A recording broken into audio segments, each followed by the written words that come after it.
Welcome on into the arena. Grab yourself a drink and join me courtside as we talk your Miami Heat.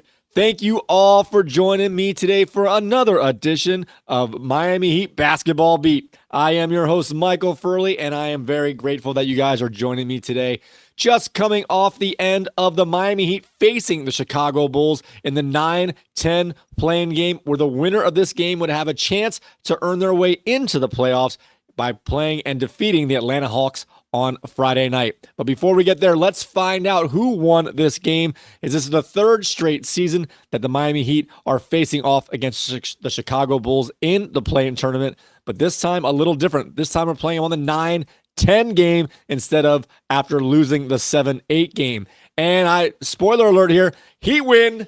They take this one down 109-90, winning by 19 points.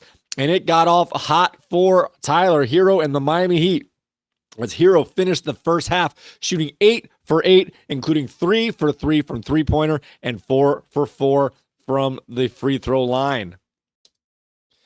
Tyler Herro was not the only one who was on fire tonight, as we had Andrew Wiggins chipping in, making 4 3-pointers throughout the night, and he finished with 20 points in Andrew Wiggins. I forgot to mention, by the end of the game, Tyler Herro finished with 38 points, shooting 13 for 19 from the field, including 3 of 7 from the three-point line, and shooting 9 of 10 from the free throw line. A very efficient night for Tyler Herro, and Andrew Wiggins chipped in with 20 points, making 4 3-pointers tonight.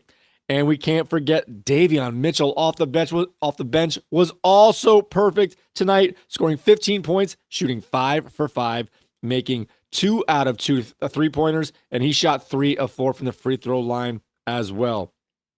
Bam did his part, didn't shoot particularly well, but was a force on the defensive end and put in just enough relief baskets to help out. The Miami Heat got off to a strong start, taking in a 24-point lead into halftime, and it seemed like it was going to be easy strolling from there. But we know how our Heat handle big leads, especially when there's a lot of time left to play in the second half. I walked in from a late night at work. My son's like, "Oh, they got this." I'm like, wait, not yet. So I went into hiding, listened to the game on the radio. I could not watch, as to begin the second half, we had an immediate 3-point foul on Tyler Herro, giving Herder 3 free throws where he made all 3. Came right back down to another 3-pointer. They shrunk the lead down to 15 points from that 24-point differential at halftime. And if the Bulls would have made a couple more of those threes as they had the ball when they got it down to 15 and 13 points, this would have been scary. But I have to give a little credit here. When it got down to 15, Spoelstra called a timeout. The Heat didn't totally regroup after this timeout, but they maintained for the next 4 minutes. It stayed at a 15-point game, give or take, for that period of time, when usually they could have easily got that differential down to 7 in games past. So good job just maintaining as they earned the big lead from the first half. They just had to hold on to it. Then with the fourth quarter coming in, the Bulls got it down to 12 points after a 3-pointer early in the fourth quarter. And then it was Herro time once again, continuing to slash to the basket, getting fouled most of the time, and made almost all of his free throws in the fourth quarter. And the Bulls went cold from the 3-point line, only scoring what they finished with in the fourth quarter. Only scoring 16 points did the Bulls in the fourth quarter, and the Miami Heat scored 21 points. We even had a little Kashad Johnson time and Jaime Jaquez time to finish out the last minutes of this game. So congratulations to the Miami Heat. You know, on this show, we want them to make the playoffs for more than one reason. We want to give them a chance to pass that pick along to the Oklahoma City Thunder, for one, so they can start the process of trading their picks in the future earlier. I forgot to double check how far out in advance you can trade first-round picks. So just going by memory here, I believe the Lakers traded a 2031 pick to the Dallas Mavericks.